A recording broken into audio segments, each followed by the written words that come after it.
देशाच्या राजकारणात खळबळ माजवणारा राऊतांचा गौप्यस्फोट। बाळासाहेब पवारांची कायद्याच्या चौकटीबाहेर मोदी शहांना मदत। नरकातला स्वर्ग पुस्तकातून राऊतांचा गौप्यस्फोट। गुजरात दंगलीत तत्कालीन मुख्यमंत्री मोदी हे आरोपी होते असा देखील खळबळजनक आरोप संजय राऊत यांनी केलाय। अमित शहा एका खून प्रकरणात आरोपी असल्याचे राऊतांनी म्हटलंय। यूपीएच्या काळात पवारांमुळे मोदींची अटक टळली असल्याचाही दावा राऊतांनी केलाय। मोदींच्या विनंतीनंतर शहांना जामीन मिळण्यास मदत केल्याचं राऊतांनी म्हटलं। शहांप्रकरणी संबंधित व्यक्तीशी बाळासाहेब ठाकरे थेट बोलले होते असाही दावा संजय राऊत यांनी केलाय। तर मोदी शहांनी बाळासाहेब पवारांचं स्मरण पुढे किती ठेवलं असा सवालही संजय राऊतांनी उपस्थित केलाय। याबद्दल आणखी माहिती घेऊयात। आपले प्रतिनिधी दिनेश दुखंडे आता आपल्या सोबत आहेत। दिनेश, किती खळबळजनक आहेत हे सगळे दावे?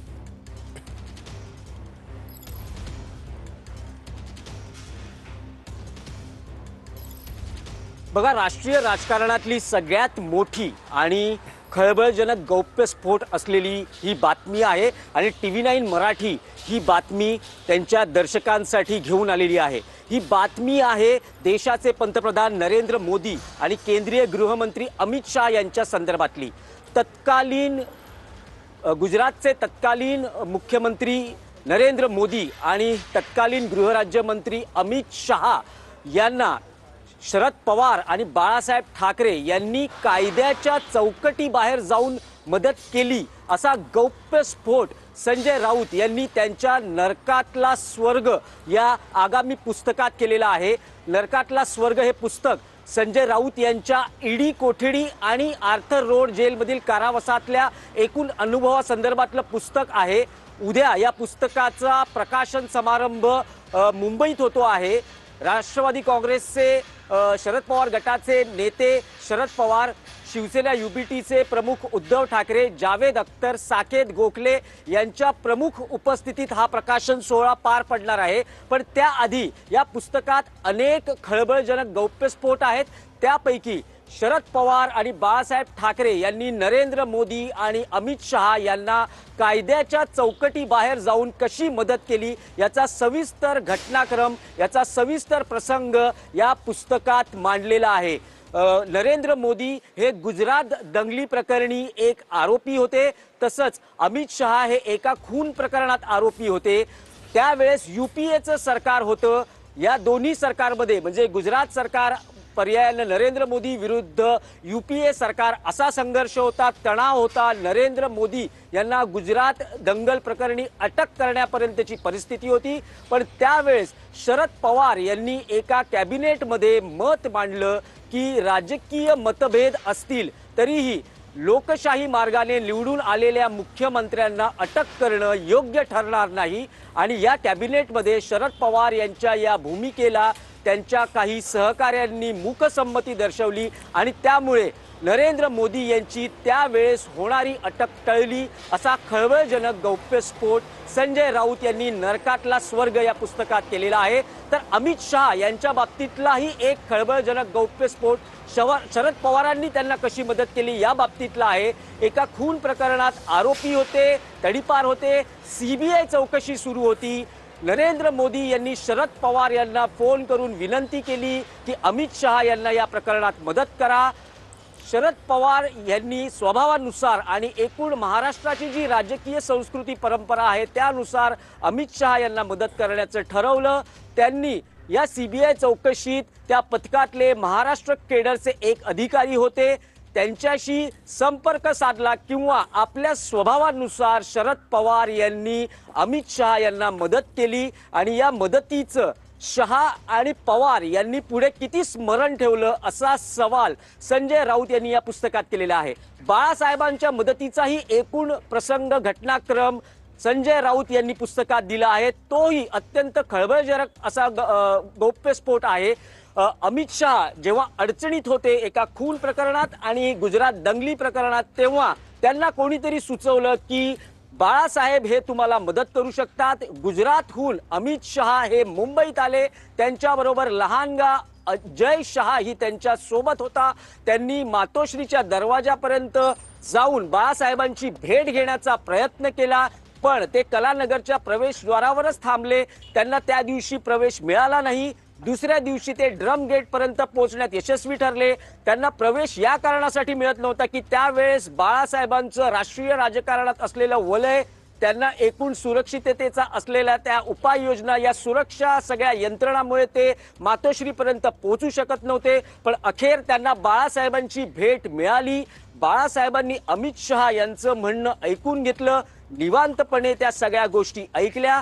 त्यानंतर तिथे उपस्थित असलेल्या मनोहर जोशी यांच्या दूरध्वनीवरून त्यांनी एका महत्त्वाच्या व्यक्तीला फोन केला। संजय राऊत पुस्तकात असं म्हणतायत की त्या मोठ्या महत्त्वाच्या व्यक्तीचं नाव देणं हे नैतिकतेला धरून असणार नाही।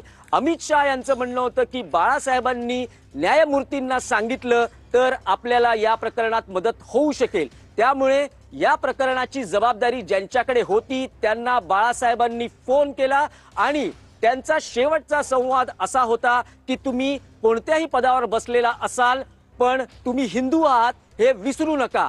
या सगळ्या मदतीची अमित शहा यांना त्यांच्या राजकीय जीवनात पुढच्या वाटचालीत मदत झाली आणि हे सगळं नरेंद्र मोदी आणि अमित शहा यांनी किती स्मरणात ठेवलं। बाळासाहेब ठाकरे आणि शरद पवार यांच्याशी ते कृतज्ञपणे वागले, ते महाराष्ट्राशी कृतज्ञपणे वागले, पक्ष फोडले। हा सगळा पूर्ण घटनाक्रम किंवा हा सगळा खळबळजनक गौप्यस्फोट संजय राऊत यांनी नरकातला स्वर्ग या पुस्तकात केलेला आहे। त्यामुळे साहजिकच आता उद्या प्रकाशनाच्या वाटेवर असलेल्या या पुस्तकात स्वतः शरद पवार, उद्धव ठाकरे काय भूमिका मांडतात याकडे लक्ष आहे। स्वतः संजय राऊत यांनी या पुस्तकाची प्रत 2 आठवड्यांपूर्वी शरद पवार यांना दिलेली आहे। शरद पवार आणि संजय राऊत यांच्यात या सगळ्या मजकुरावरून चर्चा झाल्याचंही खात्रीलायक सूत्रांकडून कळतंय।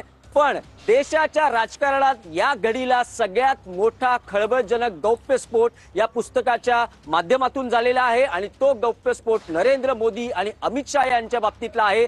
जर त्यावेळेस शरद पवार आणि बाळासाहेब ठाकरे यांनी अमित शहा यांना मदत केली नसती, कायद्याच्या चौकटी बाहेर जाऊन मदत केली नसती तर कदाचित राष्ट्रीय राजकारणात आज नरेंद्र मोदी आणि अमित शहा यांचा सूर्य उगवला नसता। त्यामुळे हे स्मरण नरेंद्र मोदी आणि अमित शहा यांनी पुढच्या काळात ठेवलं नाही आणि एकूण जे महाराष्ट्राने शिवसेना आणि एनसीपीच्या बाबतीत बघितलं त्याबद्दल संजय राऊत यांनी या सगळ्या पुस्तकात त्यांचं रोखठोक मत मांडलेलं आहे। यापूर्वी आपण असं बघितलं तर शिवसेना त्यावेळेसची उद्धव ठाकरे यांच्या खालील नेतृत्वाखालील शिवसेना आणि भाजप यांच्यात जेव्हा तणावाची जागा वाटप किंवा अनेक एनडीएतले मतभेद यावरून जेव्हा तणावाची संघर्षाची परिस्थिती झाली त्यावेळेस अमित शहा हे शिवसेनेची मनधरणी करण्यासाठी मातोश्रीवर आलेले आपण पाहिले।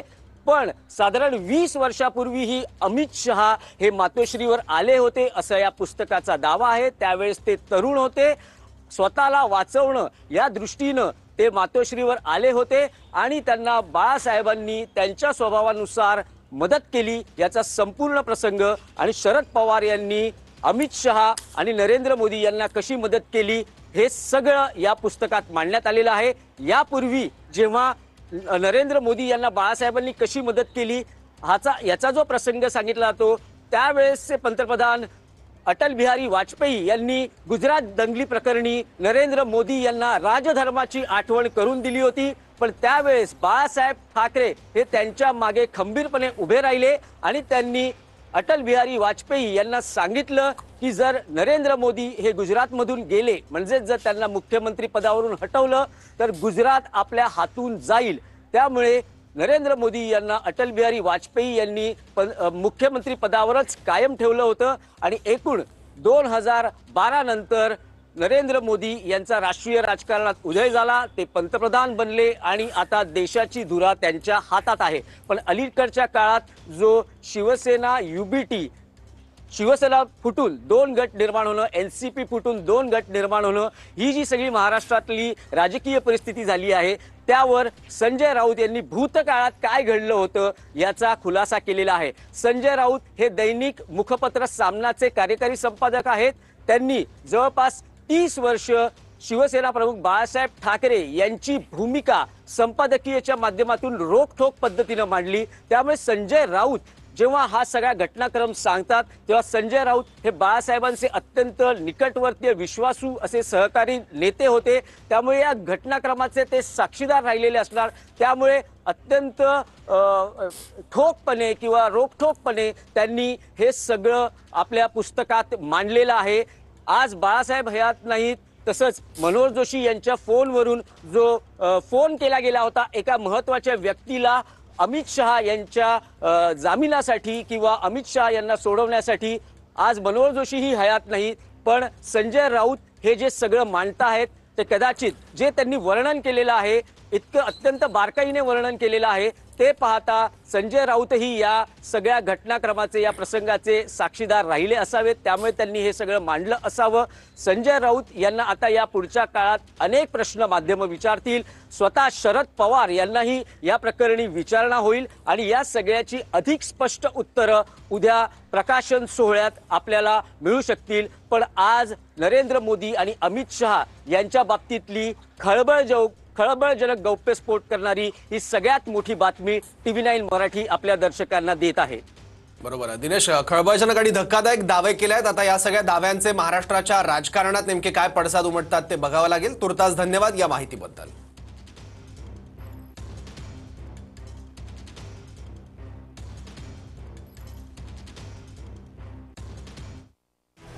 नरकातला स्वर्ग पुस्तकातून राऊतांचे गौप्यस्फोट।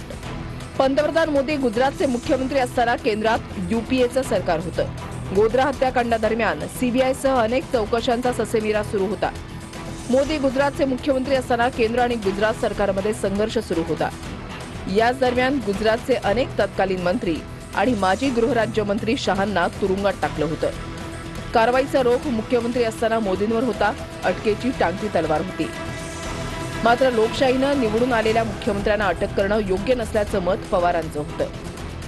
पवारांनी कॅबिनेटमध्ये मांडलेल्या या मतावर सर्वांनी मूकसंमती दिली होती, त्यामुळे मोदींची अटक टळली। मोदींनी या उपकाराचं स्मरण पुढे किती ठेवलं असा सवाल राऊतांनी केलाय।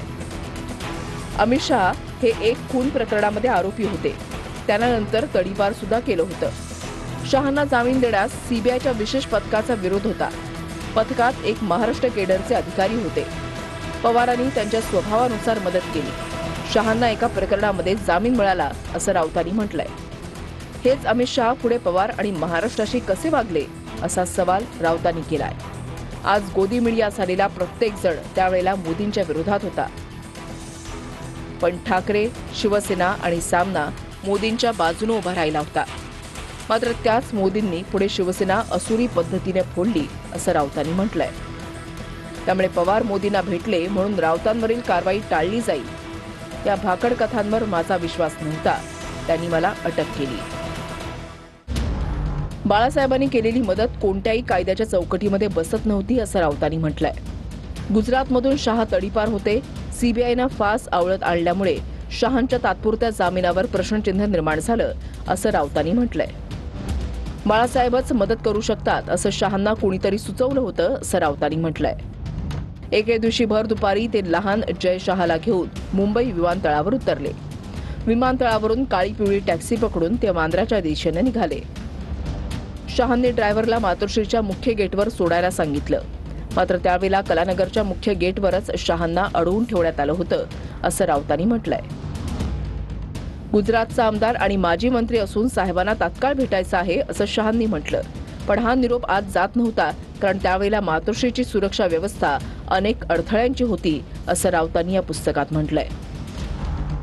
आतून प्रतिसाद येत नसल्यानं घामाघूम झालेले शहा बाहेर बराच काळ प्रतीक्षेत होते। दुसऱ्या दिवशी शहा पुन्हा मातोश्रीवर पोहोचले।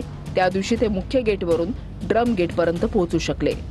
गुजरातचे एक आमदार त्यांच्या मुलासह आल्याचा निरोप शिवसेना प्रमुखांपर्यंत पोहोचला। या निरोपावर शिवसेना प्रमुखांनी त्यांना संध्याकाळची वेळ दिली। शहांनी गुजरात दंगलीमध्ये हिंदुत्वासाठी केलेल्या कामाची शिक्षा आपल्यासह कुटुंब भोगत असल्याची दर्दभरी कहाणी सांगितली। मी अडचणीत आहे, अमुक अमुक न्यायमूर्तींसमोर केस सुरू आहे, तडीपारी आहे वगैरे वगैरे सांगितलं। मी काय करू? भेटीदरम्यान शहांना बाळासाहेबांनी प्रश्न विचारला। आप बात करेंगे तो न्यायमूर्ती आपकी बात मान लेंगे, तुमचा शब्द ते खाली पडू देणार नाहीत असं शहा म्हणाले। शहांकडून विषय समजून घेतल्यानंतर बाळासाहेबांनी एक महत्त्वाचा फोन कोणाला तरी केला. हे सांगणं नैतिकतेला धरून नाही असं राऊतांनीही म्हटलंय. अमित शहांच्या प्रकरणाशी संबंधित व्यक्तीसोबत मनोहर जोशींच्या फोनवरून बाळासाहेब थेट बोलले. तुम्ही कोणत्याही पदावर बसलेले असा, पण तुम्हीही हिंदू आहात हे विसरू नका. बाळासाहेबांचं संवादाचं शेवटचं वाक्य होतं असं राऊतांनी म्हटलंय. त्या एका फोननं अमित शहा यांच्या जीवनातल्या आणि राजकीय प्रवासातल्या बहुतेक अडचणी दूर झाल्या. शहांनी पुढे काय केलं ते साऱ्या जगानं पाहिलं. शिवसेना आणि ठाकरे कुटुंबाशी ते निर्घुणपणे वागले असं राऊतांनी या पुस्तकामध्ये म्हटलंय.